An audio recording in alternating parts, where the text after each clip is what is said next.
क्या आप भी इस बात को लेकर बहुत दुविधा में हैं कि कनाडा की अब वीज़ाज़ नहीं लगेंगे, कनाडा की इंटरव्यूज़ आएँगी, कनाडा की तरफ से बहुत सख्ती हो गई है?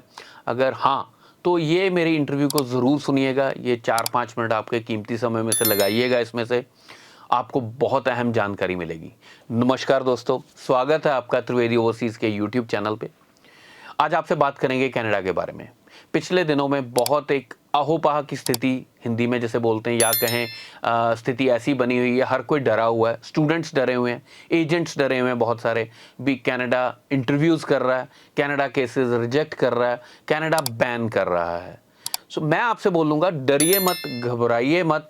इंटरव्यूज़ आई हैं कनाडा की, बट बहुत कम, इतनी ज़्यादा इंटरव्यूज़ नहीं आई हैं, और आई भी उनकी है जिनके लिए कोई शक है एम्बेसी को, उनके आइल्स पर शक है, उनके एक्सपीरियंस लेटर्स पे शक है, या कहीं न कहीं जहाँ पूरी जानकारी नहीं दी गई है, वहाँ पर एम्बेसी इंटरव्यू के लिए कॉल कर रही है बच्चों को। और मैंने देखा है इंटरव्यू के बाद भी रिज़ल्ट पॉजिटिव निकलते हैं। ज़रूरी नहीं है इंटरव्यू आ गई है तो आपका केस रिजेक्ट ही होना है। आपसे कुछ और भी बातें डिस्कस करूंगा इस दौरान में। सबसे अहम बात आती है, जब आप किसी के पास अपना केस लगवाने जाते हैं, कनाडा को लेकर बात कर रहे हैं, तो आप देखिए अदालत में अपना केस लेकर जाते हैं, आप खुद भी फाइट कर सकते हैं अपने केस को, but you hire a lawyer. वो लॉयर आपसे एक अदालतनामा साइन करवाता है, अदालत में बताता है मैं ऑथराइज्ड हूँ इस बंदे का केस लड़ने के लिए। सिमिलरली ऑस्ट्रेलियन एम्बेसी का भी एक फॉर्म है, जहां पर अगर आपका कंसल्टेंट आपकी फाइल लगा रहा है तो वो एक फॉर्म जाता है जिसमें आप ऑथराइज कर रहे हैं किसी को भी आप के बारे में उस बंदे को जानकारी दी जाए, या ये बंदा आपकी मर्जी से आपकी फाइल लगा रहा है। ये वाला फॉर्म ज़रूर अपने कंसल्टेंट से कहिए भी ये फॉर्म मेरा ज़रूर भरना आपने, और फाइल अपनी तरफ से लगाइए। हम देखते हैं बहुत सारे कंसल्टेंट्स अपनी तरफ से फाइल नहीं लगाते हैं, स्टूडेंट की तरफ से डायरेक्ट फाइल लगा देते हैं। उसमें कहीं ना कहीं होता है भी कंसल्टेंट ने कोई इन्फॉर्मेशन छुपाई है, तो उसको लगता है भी मेरे पर बात ना आ जाए। ये बात पर इंसिस्ट करिए भी फाइल कंसल्टेंट भाई आप अपनी तरफ से लगाइए, और ऑथराइज्ड एजेंट वाला फॉर्म भी साथ में लगाइए। इसकी वजह से भी रिफ्यूज़ल आता है, इस फॉर्म के ना लगने की वजह से भी इंटरव्यू आती है। ये चीज़ का बेहद ध्यान रखिएगा। दूसरी बात, पिछले दिनों में हमारे पास भी कुछ एक स्टूडेंट्स की लेटर ऑफ कंसर्न्स आई। एक मैं आपके साथ शेयर करूंगा एग्जांपल। एक लेटर ऑफ कंसर्न में स्टूडेंट को आया भी हमें लगता है भी जो बंदा आइल्स का एग्जाम देने गया था और आपकी फ़ोटो मैच नहीं कर रही। जब एम्बेसी को शक हुआ तो उन्होंने वो लेटर ऑफ कंसर्न भेजी, एंड स्टूडेंट से मैंने बात करी, बिकॉज किसी टाइम पर होता भी है, स्टूडेंट ने हमें भी नहीं बताया होता, कुछ ना कुछ फ्रॉड कमिटेड है या समथिंग लाइक दैट। स्टूडेंट ने मुझे बताया भी नहीं ऐसा कुछ भी नहीं है। अच्छे से बात करी, एंड जब मुझे तसल्ली होगी भी स्टूडेंट झूठ नहीं बोल रहा, उसका आइल्स जेन्युइन है, उसमें कुछ भी नकली नहीं है, उसने खुद ने एग्ज़ाम दिया, सो मैंने फिर उसका रिप्लाई बना के दिया।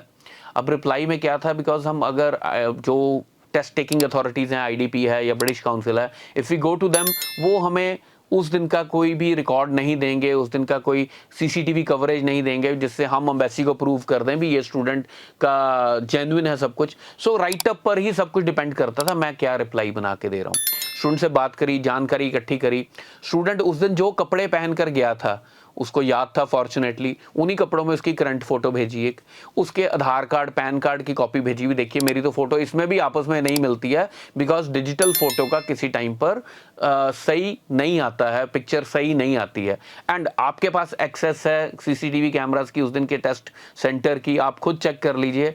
प्लस स्टूडेंट की 6 महीने की अलग अलग फोटोज भेजी भाई। स्टूडेंट 6 महीने में वैसे भी उसकी फिजिकल अपीयरेंस में फ़र्क आ गया है, 6 महीने में वो स्ट्रेस में रहा रिजल्ट ना आने की वजह से अपने कनाडा का, और अभी वो वैसे भी कमज़ोर हो गया। सारी चीज़ें एक्सप्लेन करी। देन थोड़ा सा अच्छी बात भी उसमें लिखी भी स्टूडेंट हमारा जेन्युइन है, जेन्युइन स्टूडेंट को ऐसी आप परेशानी दे रहे हैं, आप अपने एंड पर चेक करिए।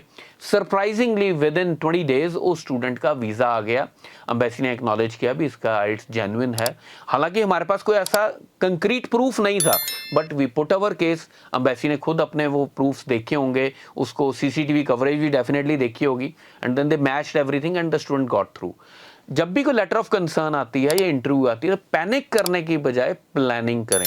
डोंट पैनिक, बट प्लानिंग करके उसका अच्छे से रिप्लाई करें। अगर इंटरव्यू आ रही है तो उसको अच्छे से प्रिपेयर करके एम्बेसी में इंटरव्यू देने जाएं। और इंटरव्यू कभी भी ऐसे अचानक नहीं आएगी, आपको लेटर आएगी, जीसी की में अपलोड होगी लेटर, वो उसके अकॉर्डिंगली आपको इंटरव्यू के लिए अपॉइंटमेंट पर, जैसे हम पंजाब में हैं तो चंडीगढ़ जाना पड़ेगा, वहां पर होगी, या वीएफएस के काउंटर पर भी हो सकती है। सो घबराएं मत। अदरवाइज एक बात फिर से आपको बता रहा हूं, इंटरव्यूज और लेटर ऑफ कंसर्न बहुत बहुत कम है, वेरी वेरी फ्यू। जितने वीजाज आ रहे हैं बहुत अच्छे से वीजाज निकल रहे हैं। इवन कुछ बच्चों के रिफ्यूजल के बाद भी, 2-2 रिफ्यूजल के बाद अभी भी वीजाज आ रहे हैं। सिर्फ एक बात ध्यान रखिएगा जाते हुए, एक बात आपको काम की और बताऊंगा, मॉन्ट्रियल में, क्यूबेक में अभी फाइल मत लगाएं। क्यूबेक में रिजल्ट्स नहीं आने हैं। क्यूबेक की गवर्नमेंट ने फेडरल गवर्नमेंट को अभी भी बोला है हमें नए इमिग्रेंट्स नहीं चाहिए, बहुत कम चाहिए। तो इस चीज को समझें, क्यूबेक से थोड़ा सा परहेज करें। बाकी कनाडा में कोई दिक्कत नहीं है, बहुत बढ़िया वीजाज आ रहे हैं। स्क्रीन पर हमारा नंबर है 9216355355। इस पर कॉल कर कभी भी आप हमारी टीम से बात कर सकते हैं, अपॉइंटमेंट फिक्स कर सकते हैं, हमारे जलंधर, अमृतसर या चंडीगढ़ ऑफिस में विजिट कर सकते हैं। अगर आपको बात अच्छी लगी हो, कुछ समझ आई हो बात, आप शेयर करें, हमारे वीडियो को अपने दोस्तों तक पहुंचाएं, चैनल को सब्सक्राइब करें, लाइक करें। आपके लाइक्स, आपके सब्सक्रिप्शंस और आपके शेयर करना हमारे हौसले को हमेशा बढ़ाता है। Thank you very much. दोबारा से आपके साथ फिर एक और काम वाली वीडियो लेकर फिर बहुत जल्दी दोबारा आपके साथ शेयर करूंगा। Thank you.